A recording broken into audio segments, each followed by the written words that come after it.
I had to ask speedrun.com to make me a mod for one of them. Because the guy is just completely inactive, and he also never made a full game leaderboard for Umbrella Corps. Why? Because no one wants to play that game, so that's understandable.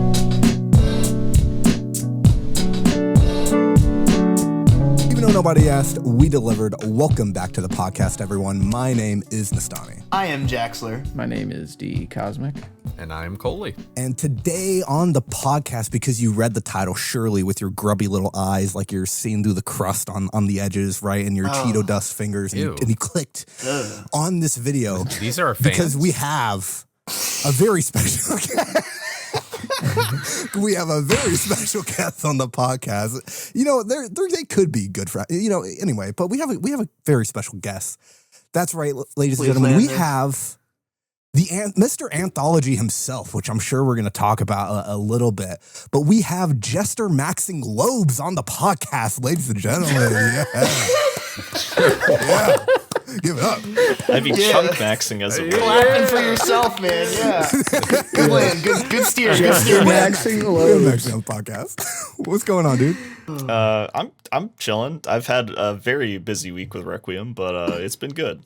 Oh God, I bet. It's been good. So you should tell everybody who doesn't happen to know who you are what you do on the internet, bud. Who is this guy? Mr. Anthology himself. People know. Yeah, I've been speedrunning for like 11 years now. Also streaming for 11 years. Mainly horror games, but I've dived into some other shit too. Some very, very action-y stuff like Devil May Cry and Beautiful Joe, and I saw you post that picture. Yeah, we were talking about it before. Yeah, we're talking about Beautiful Joe, how impressive that run is. Yeah, Teaminator's super old run. Cosmic and Jax were like, "Oh my god, it's so hard," and then the sign's like, "I could beat that in a day for sure." I didn't say that. I did not say that. I actually said the opposite. Because Cosmic said that he would give me $300 if I did it in 3 months. Right, yeah. And I said, that's not going to happen. Give me a year at least. I gave respect, okay? But also, if I did do it in 3 months, I do expect payment. 3 months is pretty crazy. Yeah, that would be, if somebody beat that time, I'd be like, damn. And then maybe like T-Man actually comes back. That would be wild. Dude, he's probably got like kids now. Isn't he like 40 something? Like he's I don't know. He said 40 he's so like, confidently. He's got to be up there, man. He does still stream games casually, sure. so he can't be that old. He does? Like, oh God. Yeah. Damn. He's mostly just streams game casually. Yep. Nice. But Maxy, so we might as well touch on a couple of current events here. So obviously you've been speedrunning Requiem, Resident Evil Requiem, which we talked about last week on the podcast for everybody that tuned in last week. But before that, before Requiem's release, you completed the first ever Resident Evil Anthology run. And walk us through how many days that actually took, and how many streams and how many games that covered, etc. And how much prep? Because this even got featured on. Yeah, that too. Because this even got featured on like an Instagram somewhere and stuff. But yeah, go ahead. So it was supposed to be originally, I was gonna do it over the course of 5 days.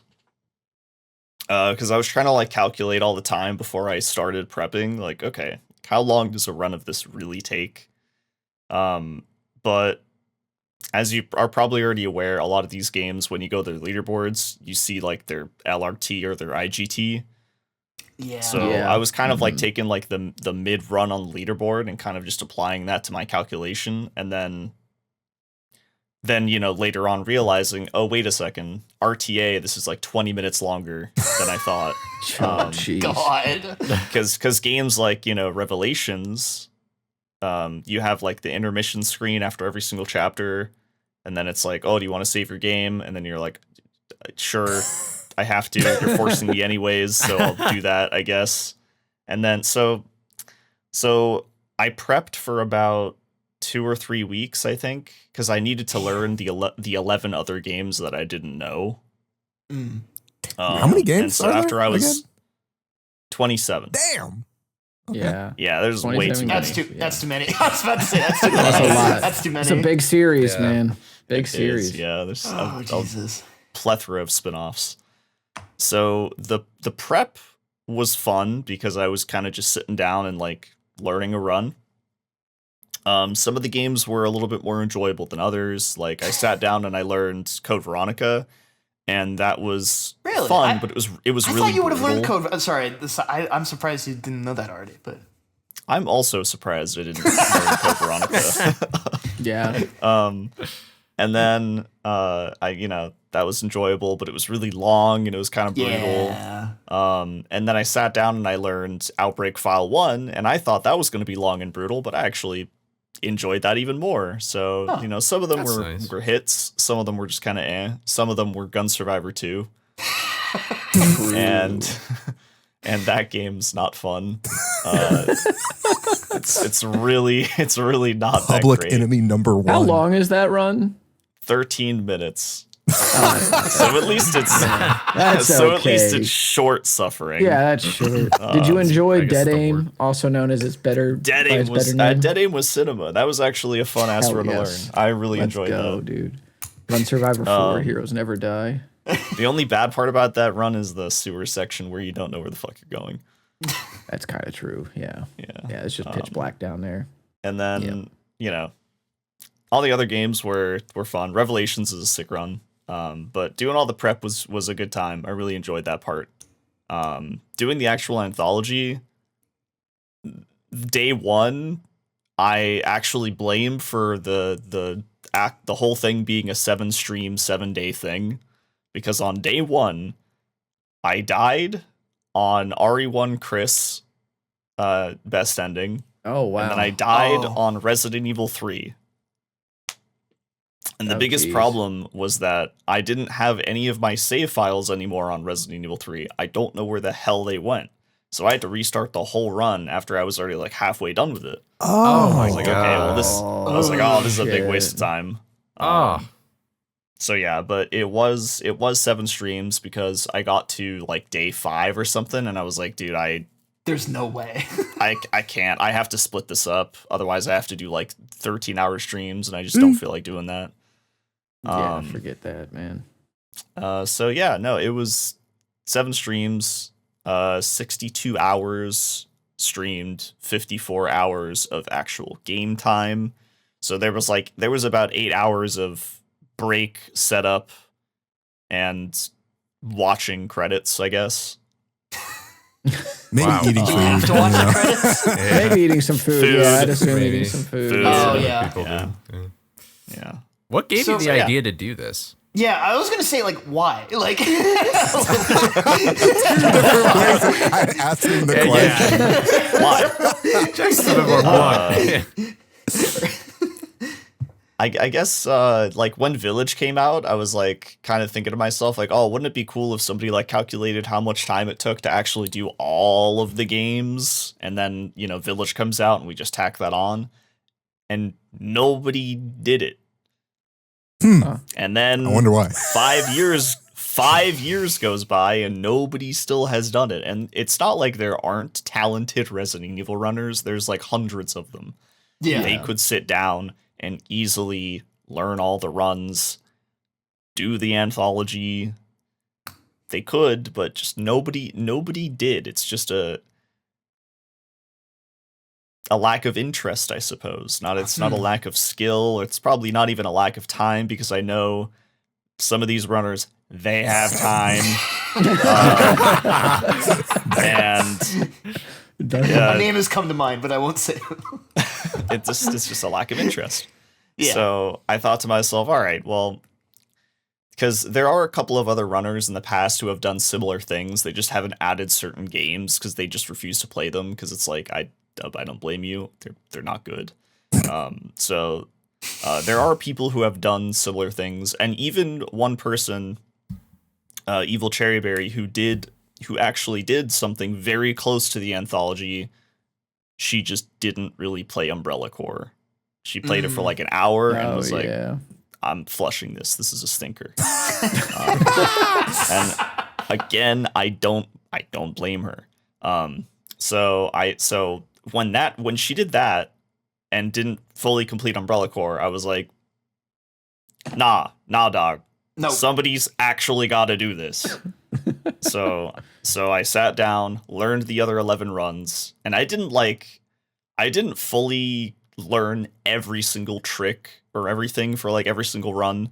Some runs I kind of sat down, learned the basic route, and if there was something I wasn't comfortable with, or something that I was like, okay, if I sit down and I take the extra like 3 hours to master this specific like inventory routing or this specific trick, so that I have to, there's a domino effect in a lot of Resident Evil games where you do this one thing early on and it affects like little things throughout the run. So I was like, I'm going to refuse to learn some of these things, otherwise I'm never going to get this done before Requiem. So some of the games I kind of winged a little bit, but overall I did learn every single route, and I even learned like a bunch of tricks that I didn't even need to learn, like some of the out of bounds for Revelations, and like a lot of just a lot of like the fun strats that are kind of like swagger for like Outbreak, like killing Outbreak File 2, like killing the Tyrant at the end. You don't even have to do that. You do it for swag. Yeah. Oh, sick. So, hell yeah. Wow. So yeah. Based. I respect it. Yeah. So now that Requiem's out, are you gonna have to do it again?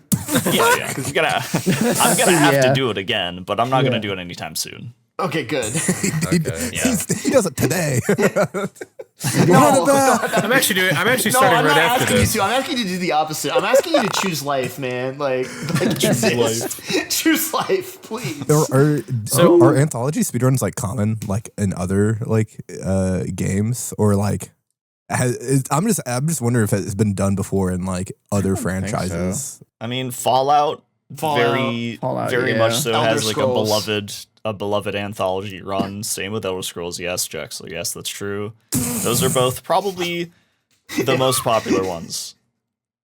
Yeah, that makes Apart sense. from that, people don't want to do Mario? Like, there's only like 570,000 Mario games. I think that could be done. I guess there is the 603. Imagine doing a Sonic one. That's just there's like not even like completely even different. series that is shorter. I would count the 60. Is it a 603? Yeah, that's like if you don't include Odyssey, which is like if you don't include Odyssey, that is almost like I would call that an anthology. Yeah. For those who don't know, it's Mario 64 120 star, 120 shines in Sunshine, all the stars in Galaxy 1 and 2. I think that's it. Neat. Yeah, that's it. Well, I feel like we have to for like Odyssey. 3D. Yeah. For like 3D platformy Mario, that's kind of like 3D an anthology run. Yeah, I mean, even for series that are shorter, like DMC has only ever had like 3 or 4 people that have done like all of the games, and probably only like 3.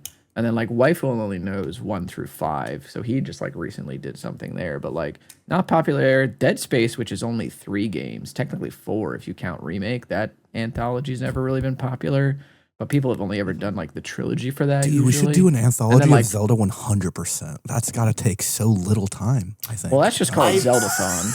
Well, no, that's not true. And I believe there is someone who's working on that named Nuki, and she's a psycho. But that's not. I mean that in a positive manner, but like. There is a guy that has done like every mainline Final Fantasy in a row. I know that that's a thing. That's a lot of time. All that is a thing. Yeah. What was Maxy saying again about people definitely have enough time like on their hands? Some people do have the time for sure. But like even Fatal Frame, nobody's ever done like an anthology of that. Yeah, 1 through 5. Because I mean, like then you also have to learn Spirit Camera. I can't wait for Cole to learn all the Scooby-Doo games and do them all back to back. That sounds pretty doable, actually. There is a thing that's called Arhepta where you do all the handheld game. Well, actually, Game Boy. It's not handheld, but but you could do all of the Scooby-Doo games that exist in the world. Hell no! I'm good.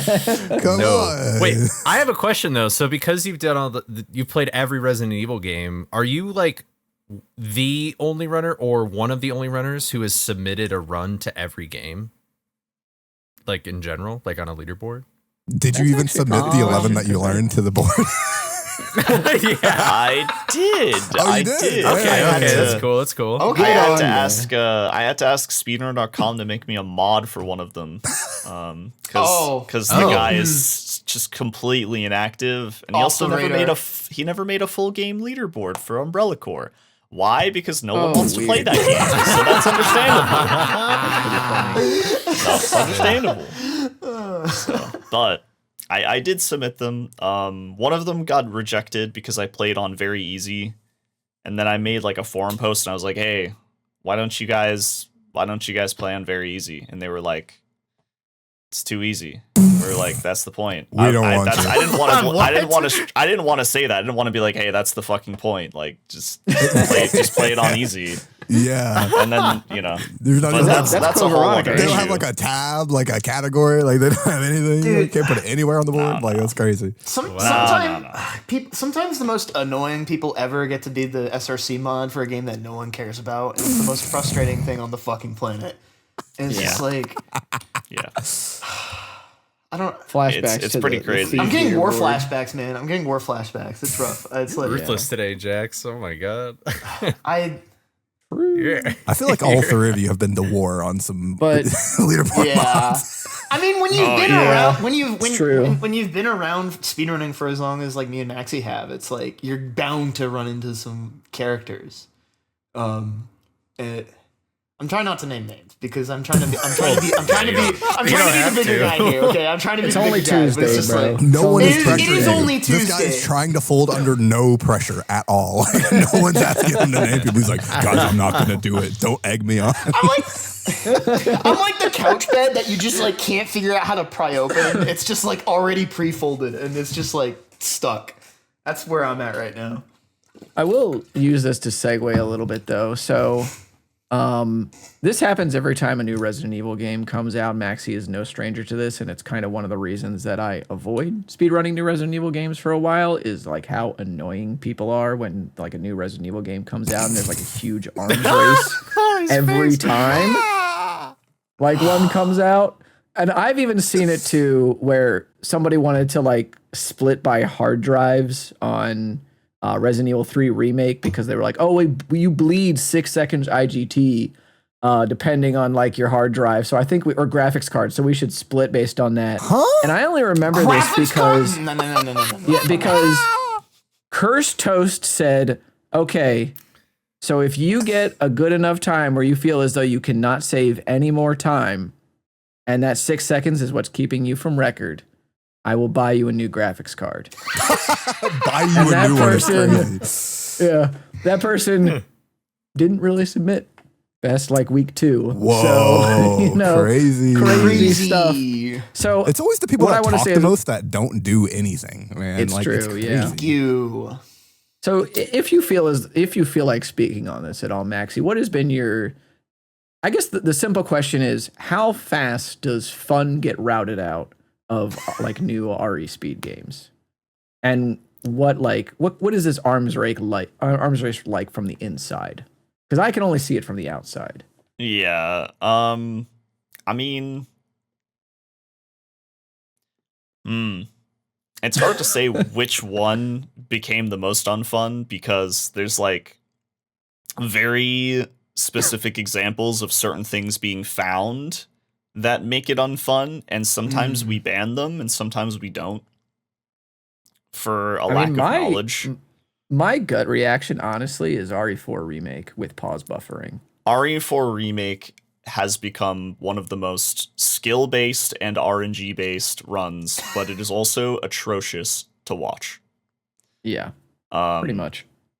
That is basically the consensus, and I know that there are a lot of RE4 remake enjoyers who will watch the runs anyways, but I personally dislike how that game kind of devolved into This is actually a huge reason why Requiem is going LRT and does not pause the timer on the pause menu. Yeah. Mm-hmm. We're going by full-blown RTA without loads because RE4 remake we didn't do that. And because we didn't do that, I think months after we actually set up the leaderboard, we started seeing runners just speedrun the timer instead of speedrunning the game. and Yep. it's like it's something that's a problem in the Resident Evil series, and it has been since like Village. Village, we should have done RTA without loads, but I shouldn't say we because I don't want to speak for the entire mod team of that current time, but like I for sure was feeling pretty. I was feeling like shit because the console runners were getting their dicks kicked in, dog. Like the in-game timer for Village is so bad. Their in-game dicks were getting kicked in. In-game dicks were getting kicked in. I was like, okay, guys, do you want RTA or do you want IGT? And everyone was like, IGT, I like my results screen. And I was like, well, here's the problem. It pauses on the inventory screen, and it pauses on the Duke, and it reverts when you die. So you're going to have to not die ever. And you're also going to have to be fast about everything and not just sit on an inventory screen for like 5 minutes contemplating the route you drew up this morning. Just play fast. Play fast. And then their response was like, oh, what? I don't know what I want anymore. And we had to like make a decision for them. We were like, fuck it. You're going IGT because you're so happy about it, and just don't die. A month goes by and barely anybody, like that console leaderboard it's so small. And then there was nothing we could do about it. So yeah, consoles were getting screwed on Village, so we made it IGT for them, and we stuck to the IGT for PC, but we just removed like the problem with the timer stop a gun inventory and the Duke. So we had like a custom timer made, but it was still IGT, and we were still pausing the timer for like the pause menu, so we could change like frame rate and do like minor pause buffering. Oh god. So that's where it started. That's where it started, was with Village. Yeah. That's when timer abuse started becoming more prominent, and we were kind of just letting it go. We were just letting it slide. Whereas we should have been crashing out. I mean, fair enough. We were letting it slide. It's also kind of hard to go back on that too. Like once the cat's out of the bag, it's like then you have to ask everyone to redo the or you know what I mean, or just like remove the runs, and it's like okay, like, that's sort of like a problem I've never like had to think about or thought about before, because all the games I speedrun, they're so like small and usually not very consequential to where it's like, yeah, we can just like scratch that, reverse it, and kind of just go back on it or whatever. Yeah, my speed games don't matter. I'm sorry. Well, it's not that. It's just like, you know, it's like we that's just kind of what he said. That's crazy. That's literally what you said, man. No, he said fuck all the games I run. Actually, all two of them. I mean, your speed games aren't in the cultural zeitgeist, that's for sure. Yeah. It's like once you make a decision, then people are gonna like pile onto it, and then that if you want to fix it, that makes it, you have so much more to tangle with because, you know, there's so many more people. Like that's what I'm trying to get at. I worded that poorly. Studio Never Prince, I love you. Please, no, please keep watching me. Fuck me for. Oh shit!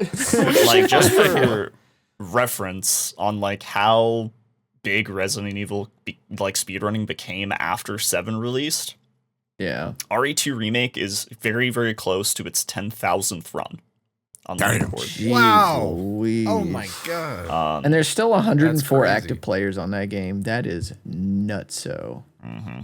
Yeah. Gosh, I feel like that's something I've never really fully figured out how to grapple the scope of, if that makes sense, because I haven't really played much of any horror stuff, I'll be completely honest. Just like how big the horror community is, I think consistently blows me away.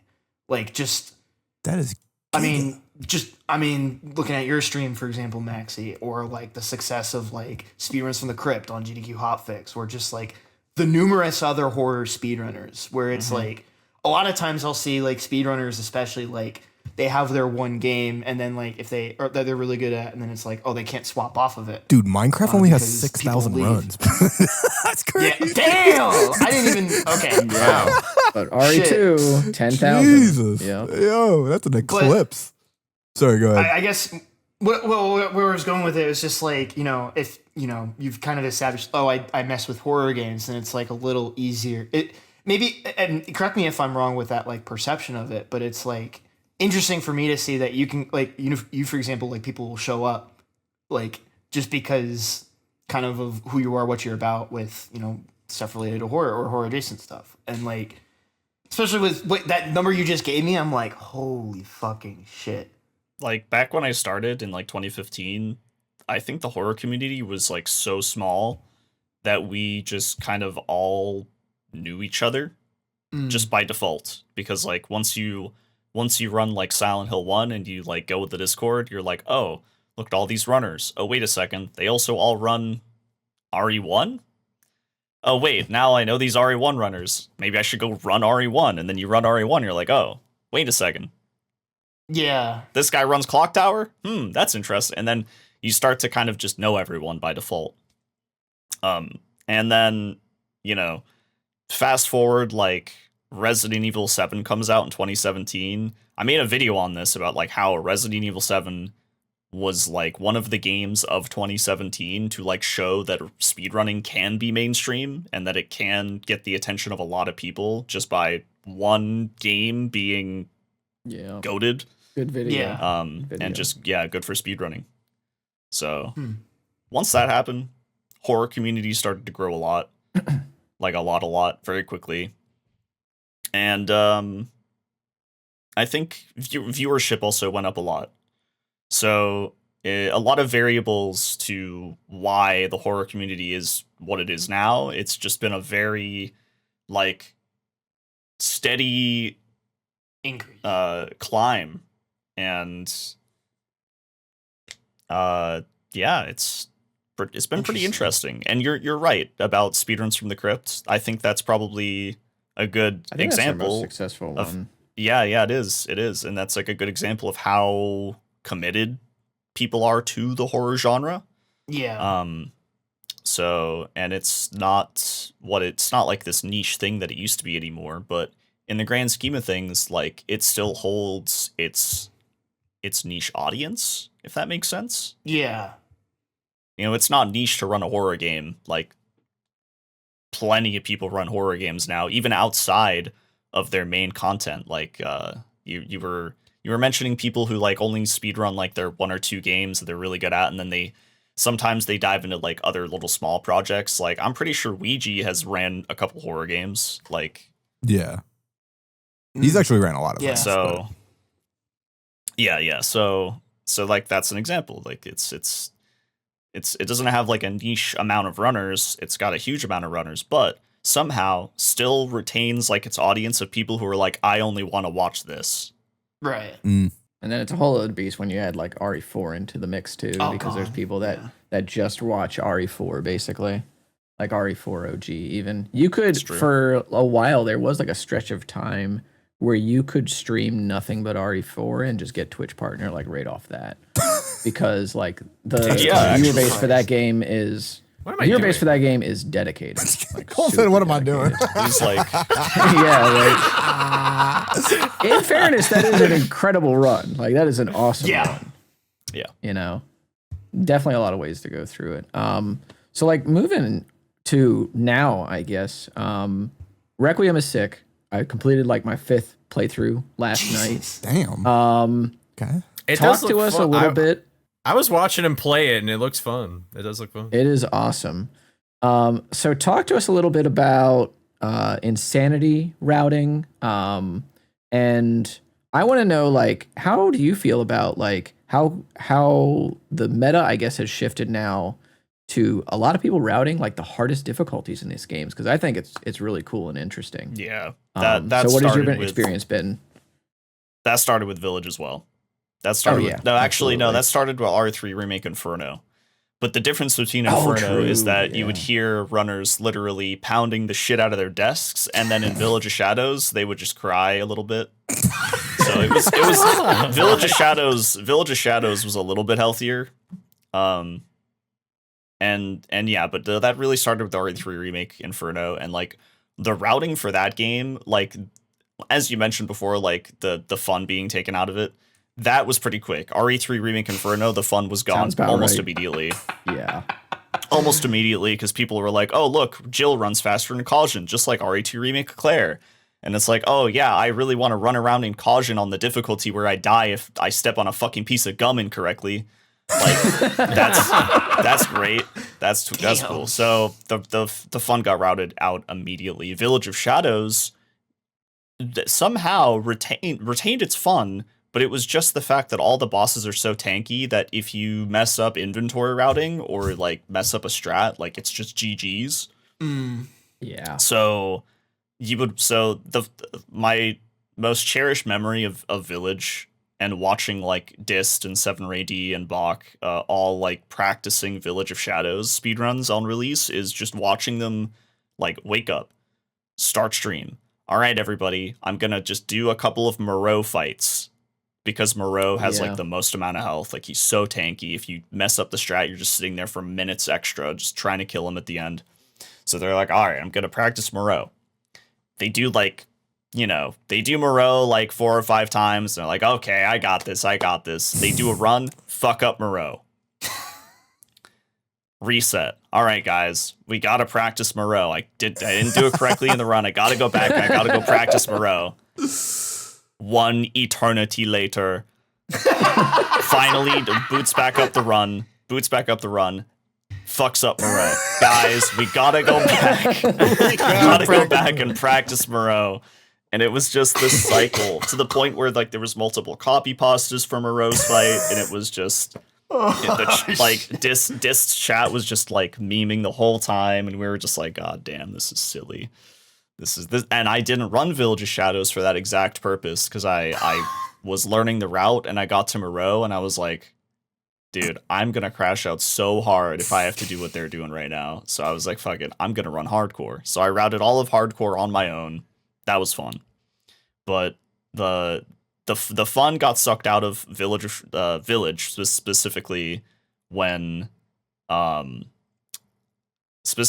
we had to kind of see like the run progressively get more optimized and realize, oh, now we're not just resetting to bosses, we're resetting to like everything. Like there's so much stuff in Village of Shadows where you just have to reset. Like one bad enemy pattern, you might die, and if you get hit too much, you lose your heals. Now you don't have heals for later. It's a domino effect. You don't have the proper ammo routing. You can't kill this one boss later on. Like you can't kill Miranda like correctly if you don't have good ammo routing. And you don't have your mines if you mess up and forget to pick up like a scrap metal to craft a mine later. You're also screwed. Like there's a lot of things that can go wrong. And also you just have to take into account like how optimized Resident Evil gets with like its lines and stuff. So yeah, that shit got brutal really quick. Requiem, however, the problem really isn't the routing or like the strats. It's more so the fact that the game is so inconsistent. Insanity difficulty, the AI is crazy.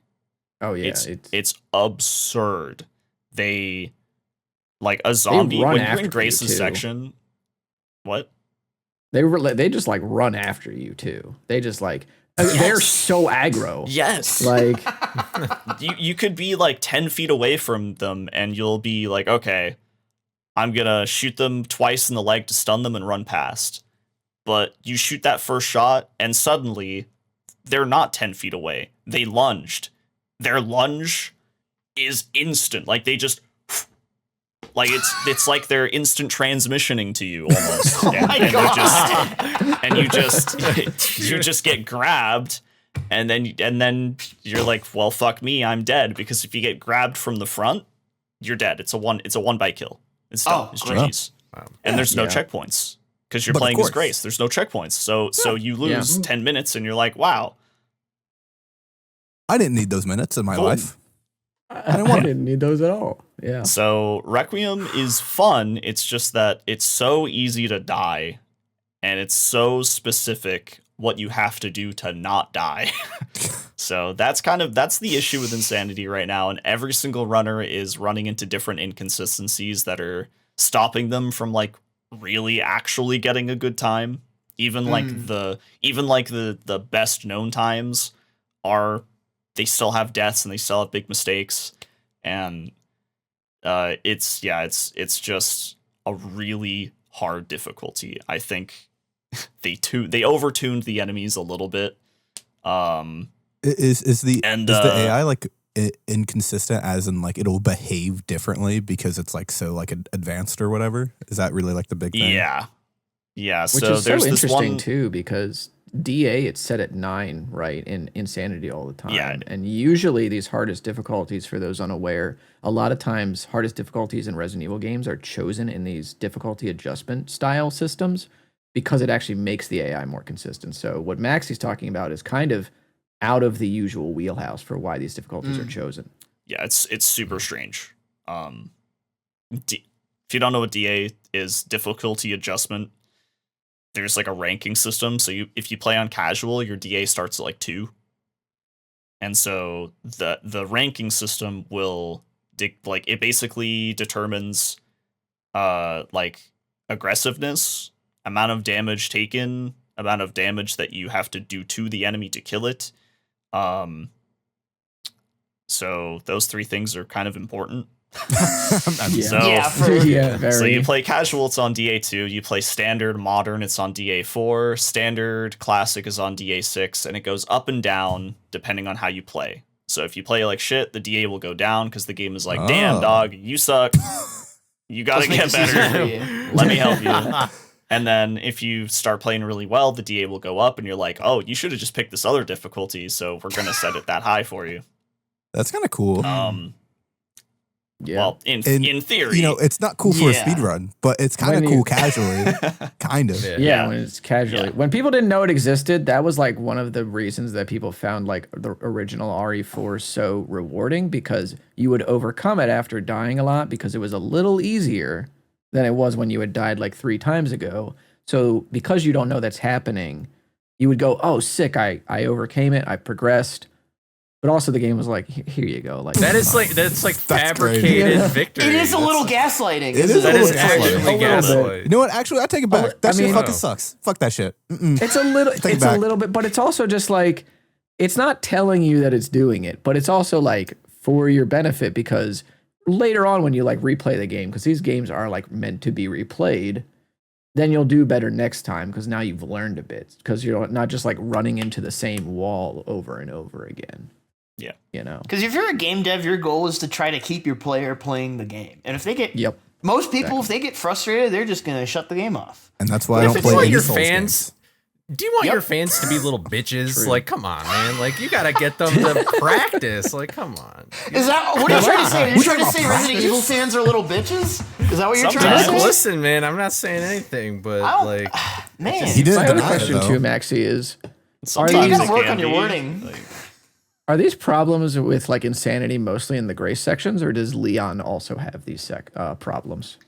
Leon does have these problems, but it's not as bad because Leon, even though he can die fast, you know, it's not one of those things where like he gets grabbed once and you're just dead.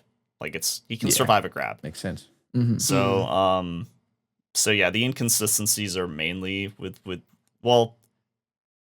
the things that are the most punishing, the inconsistencies being the most punishing are in Grace's sections. But like to give an example, like when you're in the care center's Grace, which is the first like main area where you go do puzzles and collect items and yada yada.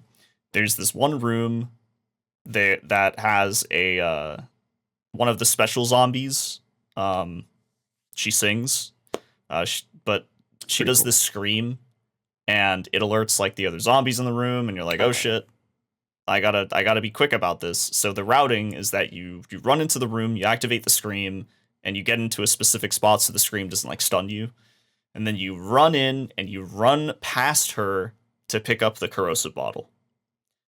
That is already the first thing that can be inconsistent, because sometimes she can just decide to grab your back. Oh. Great. And sometimes she doesn't. It's a coin flip. Love and that. Then you and it shouldn't be a coin flip, but it is. So you turn around, and then if she doesn't grab you, you turn around, you run past the other 3 zombies, which are also kind of random. You have to track, like, are they going more left, are they going more right? Like, which way can I squeeze by? So you got to keep track of that. But if you do squeeze by and you go see Chunk is the the big dude who blocks all the hallways. He's a big tyrant, yeah. You need to bait his like belly attack so that he rams into the wall past you, and then you just run by. That is also seemingly not consistent, because sometimes you get into the left position to bait out the attack. Sometimes he just doesn't do it. Sometimes he'll just stumble forward, and you're like, what the fuck? Is this a Get out of the way, Is this a strat where you shoot him in like the left butt cheek or whatever? Or is that No. This is the first one. You're thinking about the second one. That's casual, right? Or because there is like the strat on casual where you can like shoot him in the left butt cheek and he just kind of like turns away and you just like sneak past on 60 FPS. No, that's not it. Okay. Yeah, no, you have to bait him into slamming the left of the doorway, and you go to the right of the doorway and he doesn't hit you, and then you run past. But yeah, that entire section, I did like a 9-hour stream yesterday, and I only got like 2 runs past that. Because that's how past the ass cheeks. That's how inconsistent that room is. And that's wild. It's killing me, dog. I don't know how. And it's weird because I watch other runners and they have so much more consistency. They're doing the same exact thing, different results. And that's been insanity for like everybody. Everybody will have different issues. Like they'll do one section the same as a different runner, different results. Like Leon's mortar section. Looks like you have to split it up by a hard drive or something. Nope. It's crazy, dude. It feels that way. It feels that way, man. I don't. Oh my God. There's just a lot of inconsistencies with Insanity, and it's some runners have it worse than others. I feel like I have it worse. I feel like I've gotten like a lot of runs where I'm like, okay, I'm ready to finally get my sub 2-hour run, and then I just sit there, like I said, for like 9 hours. Can't get a run going because Care Center is just, gatekeeping me. That's crazy. That's rough. Yeah, it's brutal. And it's not like the run is free after you get out of Care Center either. Like it is still tough, right? There's still a bunch of bosses to go. So, but it's once you get to Raccoon City, it's like you feel so much better. Oh yeah. So. I guess you're just gonna have to buy another copy of the game and just pray that the other one works better. Another digital copy of the game. Another digital copy. Yeah. Surely it works differently, right? How do you feel about like the future of I guess these middle categories between casual and insanity? Because I feel like in the long term. Standard classic, I feel like has a lot of good difficulty on it, but it's not going to be like people pulling their hair out moving forward, right? Well, nobody wants to run standard classic. Everyone wants to run standard modern. Cosmic seems disappointed in us.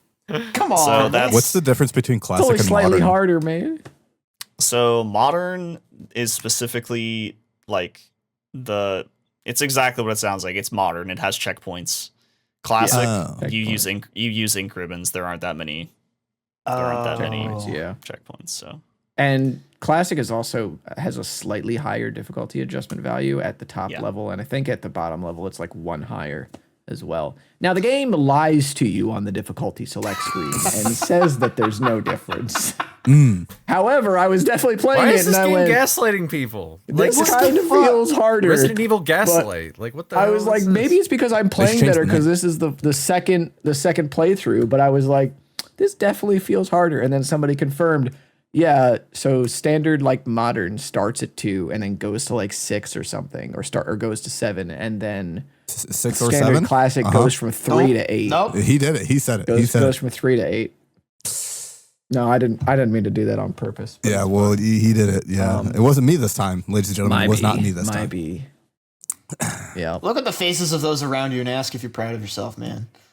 He's the one that did it, not me. I just pointed it out. I'm innocent here, I think. I didn't mean to. I think it's okay. Yeah, that's fair. Pretty sure. How do you feel about Requiem, Maxy? I thought you were going to ask. How does he feel about 6-7? How do you feel about 6-7? Maxylobes, please give us your opinion on a couple of your favorite. numbers. I feel like Requiem owes a lot to certain RE titles. For example, Resident Evil 6 or Resident Evil 7 better, please? I need to know that one before Cosmic asks this Okay, real well, question. that question's really easy. I was memeing in my question. Yes. No, I was memeing in my question because I said Requiem owes a lot to certain Resident Evils. For example, 6, 7. So There you go. Yep. We're here. But how do you feel about He's Requiem? gonna leave the Maxy? call. We got my unilateral basically praise of the game. So how do you feel about it? Because you played that game for like 12 hours, 15 hours the Why first day or haven't you something? been playing it? Like, yeah, the first stream. So I was actually expecting it to take like 20 plus because they were like, oh, it's as long as RE4 remake, and I was like, oh, well, RE4 remake took me like 20 plus hours on first playthrough. All right, I'll just settle down for a 20 plus hour stream. No, it was 15 hours, and I was like, all right. only He says, 50. I'm gonna strap in for 20 hours, no problem. Like, Yeah, man. Easy. yeah, sure. Luigi mentality. Oh God. But I actually Luigi's journey, enjoyed that's true. Requiem pretty much just as much as RE4 remake, even despite it being like shorter and having kind of less variables to like its combat and its approach to I guess just gameplay. Because I do think RE4 remake is like a very high quality gameplay experience. I think Requiem is just a little bit below that, but I think that everything that Requiem does outside of gameplay is simply just better. I think the characters are so much more enjoyable. They're great. The job that Grace's VA did is dude. it's like actually incredible. Yeah, she's yeah, awesome. the game itself is like, in my opinion, paced pretty well because it's supposed to be a love letter to all of Resident Evil. So you have your sections with Grace where you're playing just legitimate survival horror. You feel, the stress and the intensity, and like there's good atmosphere. Leon, badass, John Wick status. he's just fucking, killing all these zombies in the craziest style, and it's good action gameplay. It's a love letter to all of the Resident Evil series. And the best thing about that is that you don't have to like sit down and play it the same way the whole time. They didn't make it so that like, oh, Grace has to do it this way or Leon has to do it this way. Like, Leon technically can play a bunch of his sections stealthy if he wants to. You can be tactical and you can plan out your actions. And then with Grace, you don't have to always be stealthy and be afraid of everything. You can just kind of go balls to the walls and just start blasting, like, if you really want to. So anyways, I started blast. Yeah, that I think that dynamic is really good. And I think there's a ton of people who think that the fan service is like overdone and that it's just nostalgia slop, but I feel like those people are so unenthusiastic about the series as a whole. Yeah, exactly. I was like, damn, like, they brought us back to Raccoon City and like gave us all these cool little Easter eggs, and like there's a bunch of like lines in the game that are references to like 4 and 6 and like OG1 and OG2. There's like a bunch of references everywhere. Like, even in like subtle little things, like when you're in Chloe's section, there's like a little troop of bears going to like a little mansion, like a mansion toy. It's literally an RE1 reference. And there's a train right next to it, which is supposed to be the Ecliptic Express, which is RE0 reference. Like, just those little things. Like, there's fan service everywhere. And it's like done really well. Some of it is like blatantly in your face, where some of it is like super hidden. Like, all of the animals that you fight in Outbreak File 2 are on like the zoo billboard in Raccoon City. That's crazy. I didn't even notice that. Like, it's such a love letter to the series. So when there are people who are like, oh, it's just nostalgia slop, like they just bogged down the game, and it's like, dog, you are unfun. Just say that you hate your life, man. Just say that you just don't like have fun. Like, It's such a boring take too. It's just like, it is. It's like, so what about And the other like they 80% of the game where they don't do that? Exactly, yeah. And like it's exactly. really annoying because like you can critique that other 80% of the game. There are things that are kind of like a little, not as polished. There are sections of the game where they could have probably made it I don't know, kind of less linear for Leon. Like Leon sections definitely feel like how they're supposed to for like a 4 and 5, 6 experience. Yeah. But definitely. sometimes it does feel like you're just kind of going through the motions.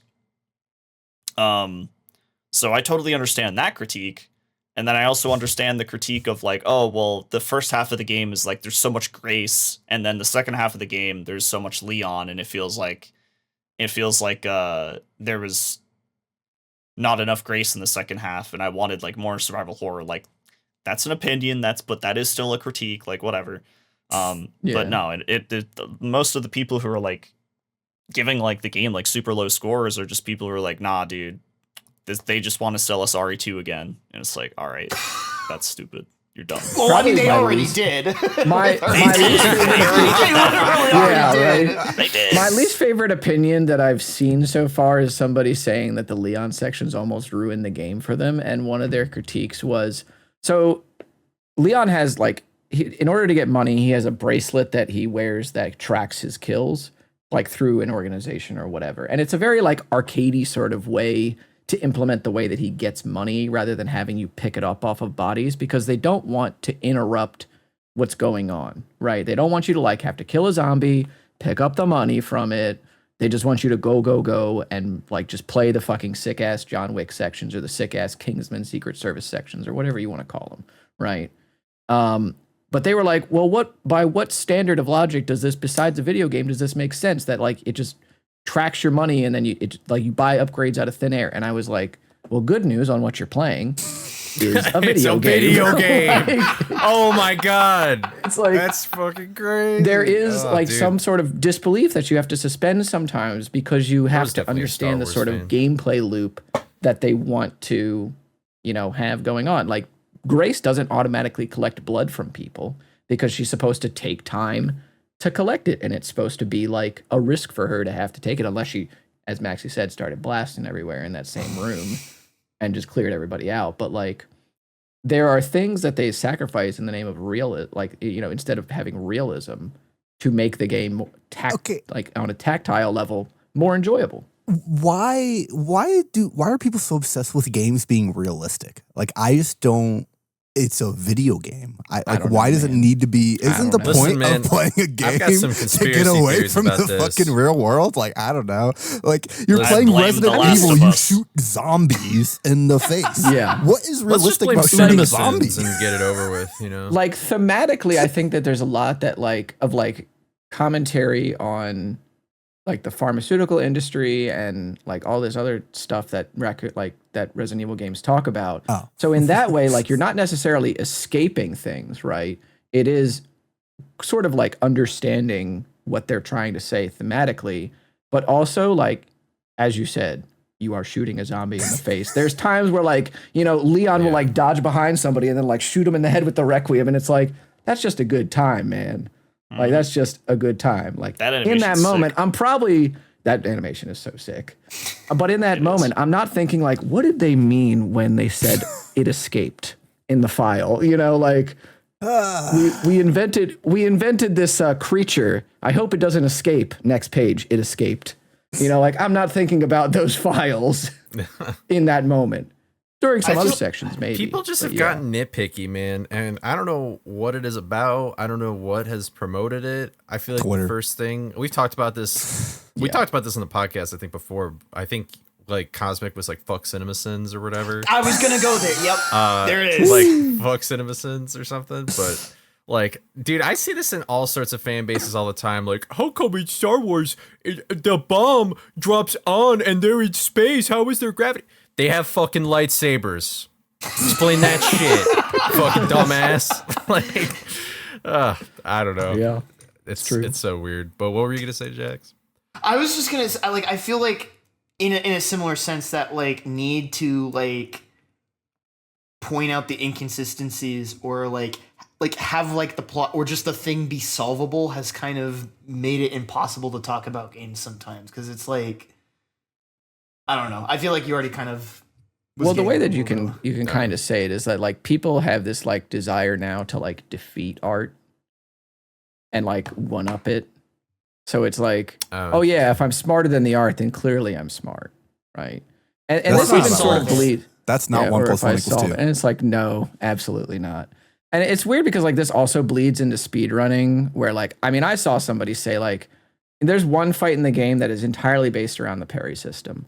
And they were like, I hate these decisions to have skill checks in the game because you're only beating the fight because you mastered the mechanic. In what world is mastering a mechanic a bad thing? Like I said, like, how dare you learn the game? Yeah. Like, what? You want me to make me learn the game? Hell no. You told me a speedrunner had that take. Yeah, it was somebody in a chat, so like it's whatever. But if it's chat, I don't care about their opinion. Oh no, it's a speedrunner in a chat. It was a speedrunner in a chat, but I was like, boy howdy. Just hit the button, man. Like, I don't know. Like, I guess my question to you, Maxy, is like, since you do this stuff full time, I assume that you've tuned a lot of this out, right? By now, like people trying to one up whatever game you're playing, or but I think that in the past there has been times where like this has gotten to you, like with RE3 remake. Can you talk about like your experience a little bit with like this sort of thing? Like how does that look from a full-time streamer's perspective? Does this influence your game choice? I mean, rarely. Like, I'm kind of lucky because my chat is not stupid. Like, for the most part. There you go, Max the chat, yeah. So, wait, that means I'm not stupid. That's a nice change of pace. All right. Yeah. Huge W. Huge W. It's the first time he's heard that on this podcast. So, like, true. Yeah, I'm kind of lucky to have a chat that is pretty sensible about, like, hey, like, I don't know shit about this, so I'm not gonna say. And it's only on like big new releases. Yeah, big new releases. Then we have some people who are like, hey, like, did you know that you could do this? And then I'm sitting there like, dog, that's hella slow. I'm not doing that. And then they're like, but it would be more consistent, or you would be able to do this with it. And I'm like, nah, it's a speed run. I gotta go fast. You're not listening. so like people, come up with interesting strategies, and they are smart. They are legitimately like doing the smart thing from like the perspective of like, oh, I'm gonna beat this part of the game. But from a speedrunner's perspective, it's like, no, I can't do that because what you're doing is so slow that it defeats the purpose of me doing the thing that I'm doing. Yeah. Which is trying to beat the game fast. If I waste 20 seconds here, like I lose 20 seconds and I'm not going to get back. Now, if it were to ensure that I get past the screaming lady room and chunk, I would do it. But unfortunately, there is no getting around that. You have to do it that way because your inventory is set up in a specific way. And I actually had that problem last night where people were like, oh, well, and it's one of those things where like the viewer is frustrated for the runner, right? They're frustrated for the runner. So they're like, oh, wait a second. I have this strat that I do in my casual playthrough that I've been doing for the past week. I'm going to suggest it to him. So it's not in like bad faith. It's just like, nah, it's slow.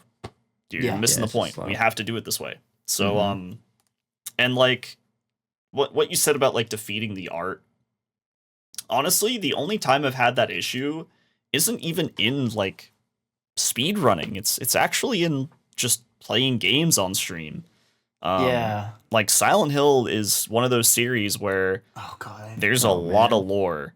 There's a lot of things that you don't know about until you play it like 5 times and you're like, oh, wait a second, I didn't notice this before. And then you have to like go on, the internet and type in forums and figure shit out. Like, this is how it used to be.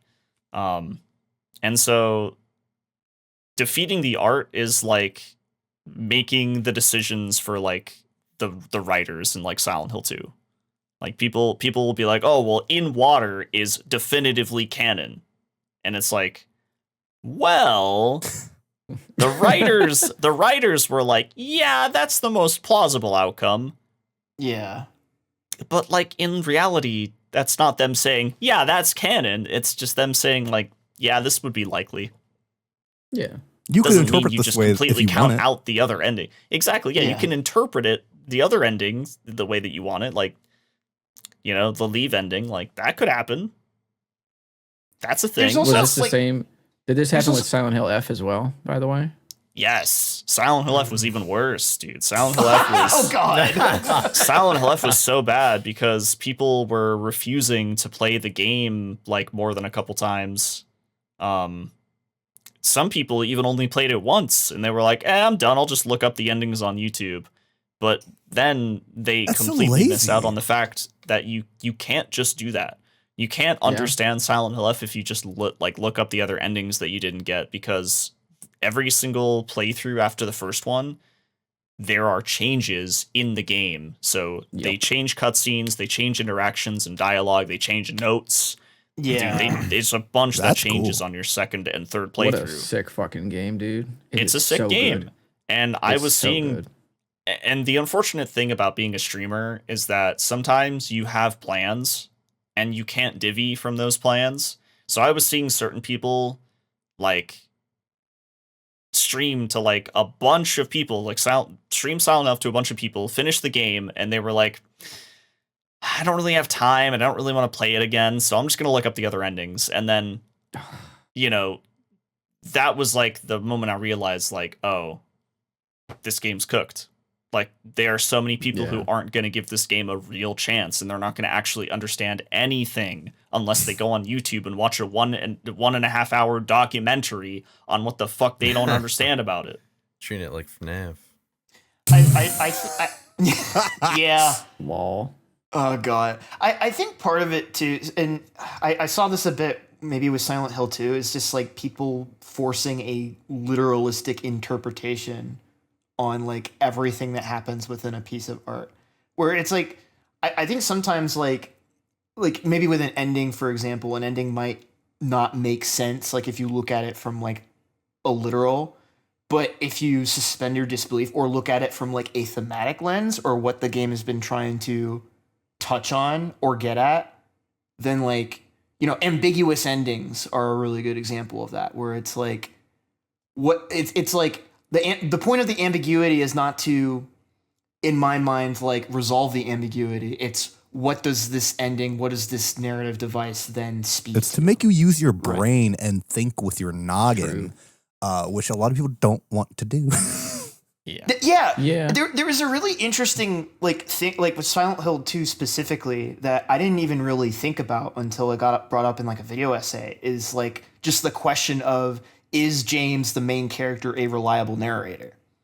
And I didn't even really think about that until like that question was brought up, because I think there's that kind, you know, especially if some of your earliest experience with like art discourse was shit like Simpsons, unfortunately, then it's like, if you're playing the character, there's like an assumption that what they're experiencing is literal, or what is actually happening, or maybe that they are telling the truth, or their perspective is the truth, when it's really not. And it's like that level of subtext and like nuance is just like gone. And it's, you know, it's one of those things where you're not meant to pick it up on that first playthrough or that first read, right? But people aren't going to do that shit. And it's like, fuck, man. I do think that it was a disservice to Silent Hill F as well, that probably most experiences, like most people's first experience with Silent Hill leading up to that game was Silent Hill 2 Remake, which like the idea of how Silent Hill works in that game is like mostly specific to that game. So people like had this idea that Silent Hill was supposed to be like punishing Hinako for something. And the reality is, no, it doesn't work that way, and it's only really worked that way. Of the main titles, it's only really worked that way in 2.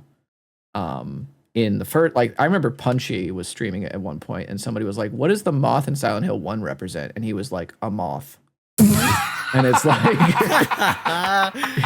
that is what it is. Like, Silent Hill 1's like original thing is not like a town that's punishing Harry Mason, and it's not how you should read like how Silent Hill F is treating Hinako. Like, there are things happening around her, and there's like things about that town that are not literal, you know, but it's not a 1-to-1. So I do feel like that was, I mean, that you can't really control what your outside company is going to do, right? Because that team was tasked with making the first original Silent Hill game. And how long was it since the last one came out, Maxy? I don't remember. Downpour in 2012. Oh, God. Yeah. Yeah. 13 years. Not That's Downpour, crazy. bro. But they did knock it out of the park. So, you know, Yeah, there they is did great. that. Yeah. And we were worried was too awesome. because that dev team, Neobards, they were tasked with like a lot of odd projects in the past. Like they did the like Resistance for the RE3 remake, you know, like the kind of like asymmetric multiplayer thing. Yeah. Yeah, And the we Dead were by like, Daylight. how is this team gonna make a new Silent Hill game like this? This doesn't really compute with me. Like I don't understand. And then Silent Hill comes out, it's like a banger, and we're like, whoa. Where did this come Well, from? Like, What the hell? If the you guys are big capable reason- of this. Yeah, the big reason is that they got Ryukushio 7 to do the story. And that guy writes visual novels, and those visual novels last like 100 hours because he is a mystery writer that is like used to doing fully realized characters. If people aren't familiar with his work, he wrote Higurashi When They Cry and Umineko When They Cry, along with a bunch of other things. And so like he's been around for like 20 years writing like mystery horror stuff. And him getting a crack at something like this, I think is kind of overdue, honestly, knowing more about his background now. And I hope he gets like more high profile work like this moving forward, because that guy is like buried underneath certain like the visual novel, you know, like niche basically. Yeah. So it is. I remember one of my friends she was like super stoked. Like she's not really huge into Silent Hill, but then she heard, because she had been reading Umineko and was like all about it. And then she heard that Ryukushio 7 was going to be the writer for F. And she was like, guys, this game is going to be good. I'm telling you right now. She's like, it is going to be like an excellent Silent Hill game. You have to trust me. And we were like, all right. And she was right. So that guy. The moral of the story is this is why you have to believe women. It's true. Yeah, well, she's non-binary. She's non-binary, but yeah. So Close you can believe enough, non-binary you know? people as well. I think, you know. Oh, God. I don't like where this bit is going. All right, I have one last question. Maxy, I have never played any horror game, any Resident Evil, any Silent F. If you had to recommend one, which one would you recommend? Ooh. That's a good question. One? One. Sorry, I'm like a chatter. I Single don't have one. an attention span for more than one. Just one. My brain tiny. Poop. Oh, that's rough. That's rough, yeah. I do kind of want to say. I guess, what is your favorite? Not necessarily to recommend to me or your favorite, whichever one's easier, really. Oh, I think I know. I know what he's going to recommend now. Well, yeah, it would be original Silent shut Hill up. 2. Original. Oh, Silent actually, Hill? that was not where I thought you were going to. Yeah, I mean, Yeah, that's a really original good one. original Silent Hill 2, not the remake, Original the original. Silent Play Hill the 2. original. All right. I thought you were going to say Resident Evil 1 remake. That would also be a great one to start with. Different vibes. That is One Very is- definitely a different vibe, vibes. yeah, different Yeah. different vibes for sure. Yeah, either of those two you could pick. They're the goats, really. Does anyone have any final questions, or are we cutting him loose? Actually, wait. I have one final question. Am I allowed to put anything I want in that green screen during this podcast episode? Can I? That is the first thing I thought of too. when Yeah, I go saw for it. it. Oh, I would be happy. Oh, hell go. yes, dude. Subway sauce is about Jesus. to be in there for sure. Soap cutting. Yeah, buddy. Yeah. Oh, I have one question. You excited for for Fatal Frame 2 remake tonight? Because that's releasing tonight. What? Tonight? Tonight, dude. Bro, At what? midnight, bro. At midnight, dude. Let me. Wait, what? real? No. Say How coming was on March 11th, so I assume midnight. Oh shit. Let me go check my Steam. Oh shit. A conflict of interest has arisen. No. I'm so glad I asked this now. Dude, I'm watching his plans for the rest of his week, like rewrite. The gears are turning, bro. The gears are turning. I would like to stream that then. I thought it was gonna come out tomorrow. Well, it is it's technically tomorrow. It is technically at tomorrow. Yeah. Well, I guess for us, because Well, we're You mean all right. when you wake up I'm tomorrow, not thinking right? about this realistically. I'm thinking about it thematically. All right. yeah. Thinking about it thematically. Thematically. Yes, that's fair. That's fair. All right. Thematical. So yeah, I'm super excited because it's like we haven't gotten a new Fatal Frame in like a long time. We got a remaster of 4 and a remaster of 5, and it was like, all right, they're doing something with it. Yeah. You know, Fatal Frame isn't dead. It's just we're getting ports. This is good. Remasters. I was like, okay, but We'll take it. are they going to make Fatal 5 Frame originally 6? like a Wii U game or something like that? Yeah. Yeah, 2015 Wii U. How innovative the controls are for that game doesn't even translate to modern consoles because you would use the actual Wii, like the Wii U, like remote as the Gamepad. camera. Yeah. Oh, Yeah, you would use the that's gamepad cool. as a camera. Super dope. And so like that game, people kind of found it like lackluster in some areas, but they're like, these controls, innovative. But now it's like you hit L1 and R1 to rotate the camera. Fatal Frame in general was like a pretty innovative series when it came out. Really just an interesting display of like, oh, this is a survival horror game, but with a completely different gameplay loop than you are used to. You are not a dude with gun in America. You are little Japanese girl with camera. Yes. So, Yeah, if you want, Nestani, if you're looking for a game that'll fucking terrify you, Fatal Frame 2.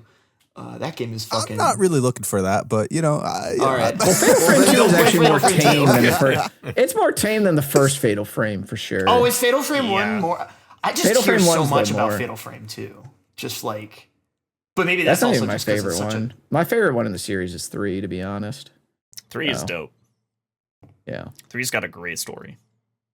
3 is But so yeah, sick. Fatal Frame 2 is getting remade. Like it's a start to what I think will be actually the return of the series.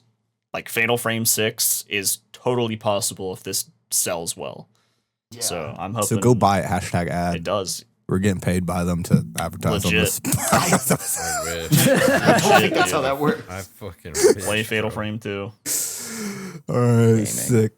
Well, that's gonna be into the podcast, Maxy. I'm sure everyone fucking knows who you are, but where can they find you? What are you doing? I mean, you're doing more of the insanity, the speedrunnings, but what's coming up in the pipeline? Insanity Fatal Frame 2. and Fatal Frame 2 remake. Yeah. Yeah. Thanks, Spoiler. Cosmic. I stream all of that on Twitch, twitch.tv/Maxylobes. That is what I do. Yeah.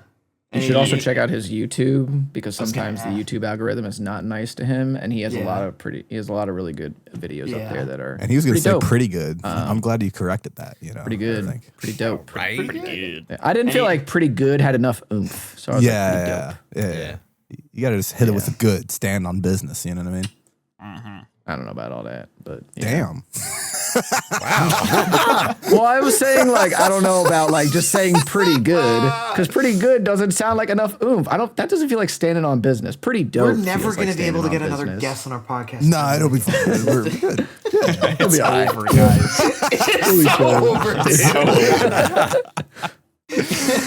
Goodbye forever. Just goodbye. Bye forever. Bye bye. Thank you for joining us, Maxy. Appreciate Thank you it. so for much, having dude. Thank you me. for making time.